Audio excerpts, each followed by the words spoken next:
Hello there, welcome to The Real You. This is Susanna. Thanks so much for subscribing, for watching my videos, and for all your comments and suggestions. Long time no see. I've been busy lately as I trained, and now I am certified as an NLP practitioner and as a master NLP practitioner. So excited about that, as I've added more powerful mind-bending tools on top of everything that I already do. So looking forward to working with you at a deeper level, much deeper than you think possible. Now, this video is on a very important topic to consider, especially when we're struggling with lack of love, lack of money, lack of satisfaction with our love, generally speaking, with lack of something. As a matter of fact, the second part of this video will be a tapping on the lack of love, fear of rejection, fear of not being loved, breaking up from a relationship, etc. But before getting there, we need to acknowledge an essential piece of truth, which we already know, but sometimes we tend to ignore and forget, and this is the importance of nothingness, the importance of reaching the void.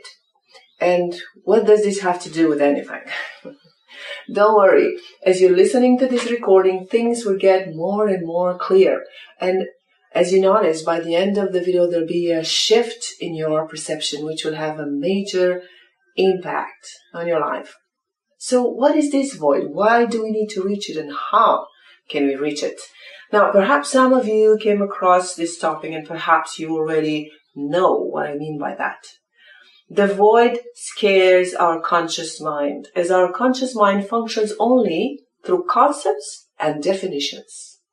And in a society like ours, where value comes mainly from things that we own, not having, not knowing, being with the void seem a bad place to be.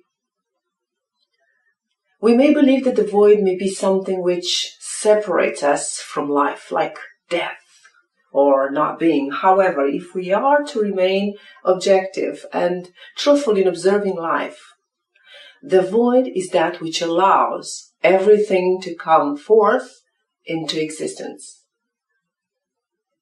And if you find this difficult to understand, just remember that we live in an infinite space with black holes and stars that are being born, where there is matter and antimatter, and where scientists agree that the universe simply came into existence out of nowhere and in the middle of nowhere. And yes, our minds have a hard time grasping these notions.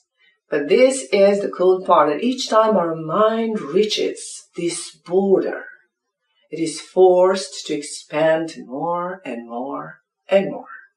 Now imagine for a moment that all your definitions about yourself, about life, about who you are, and about who you can become take the shape of a bubble, a little sphere, a little planet in the middle of nowhere.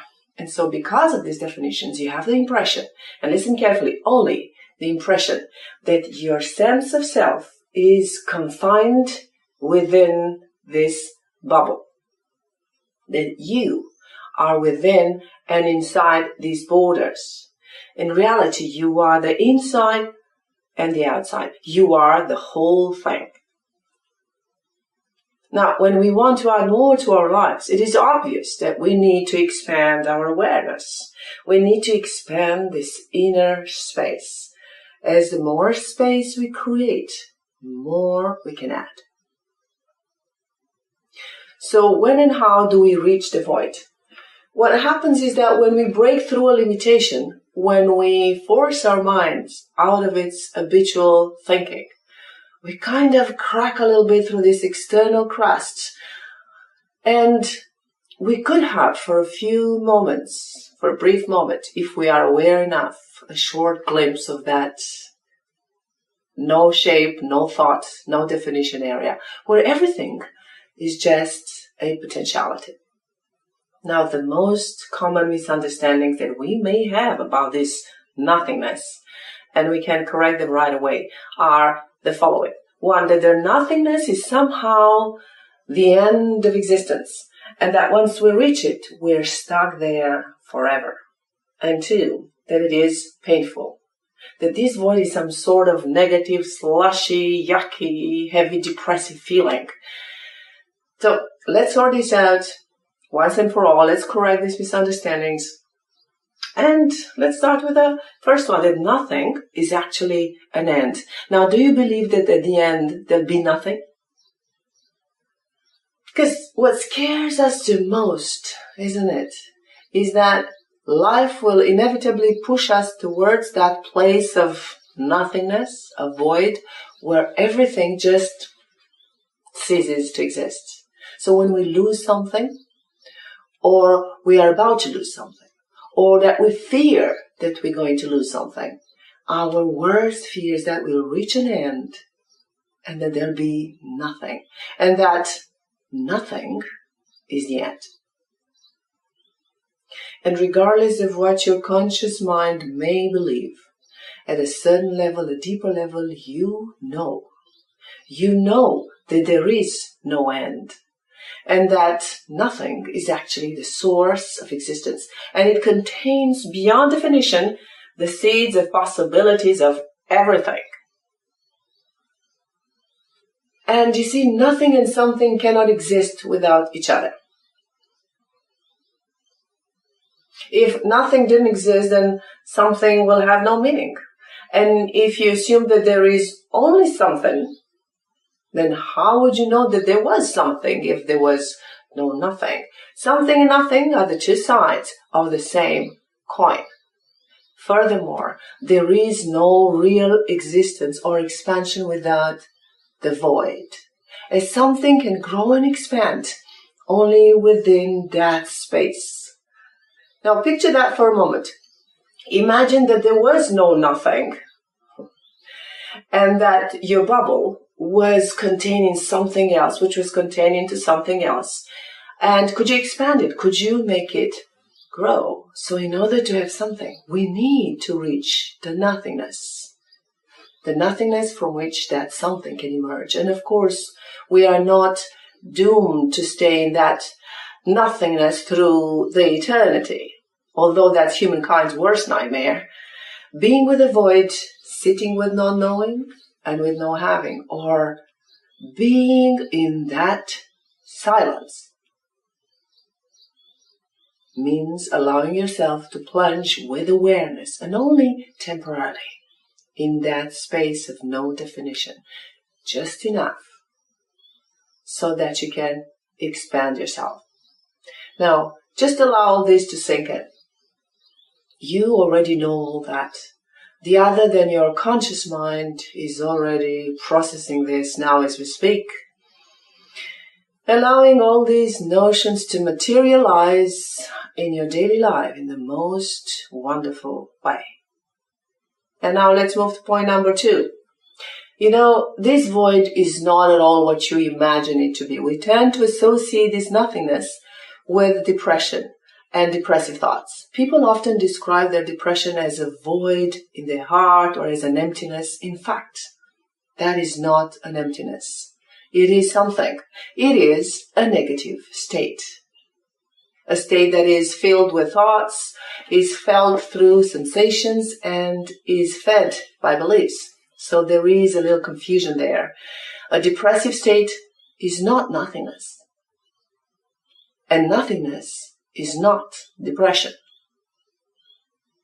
But that's how we see it. We fear that when we lose that job, when we break up with that lover, we're going to be in that nothingness forever, and that will be a painful experience. And here is the tip and the secret. It's not the void that hurts, the negative feeling that you have when you lose something or somebody in your life is not the nothingness. It's only your fear of nothingness. Let me say that again. The negative feeling that you are having when you lose something or somebody in your life is not the nothingness, is your fear of nothingness. Now listen carefully. Nothingness is nothingness. And it is the experience of you being outside the borders of your definitions of yourself. and that you will have to experience by yourself. Now, let's come down to earth. In more concrete terms, let's take love and relationship as an example. Let's say that you are in a relationship that is not bringing you value and you're scared to let it go. Maybe you have just ended a relationship and you feel awful. You want to have more love, you want a different experiences, your heart is longing for that. But in the same time, you are horrified by this perspective of lack of love, the absence of love, of not being loved, not feeling loved, of being lonely, rejected, etc. How awful that is. Now, if you allow yourself to sit with this fear and feel that lack of love, feel that rejection, cross it, break through it, and reach that void consciously, then something happens. That void will create enough space and awareness to allow all these feelings of rejection, vulnerability, and lack of love to be there and to be absorbed into nothingness.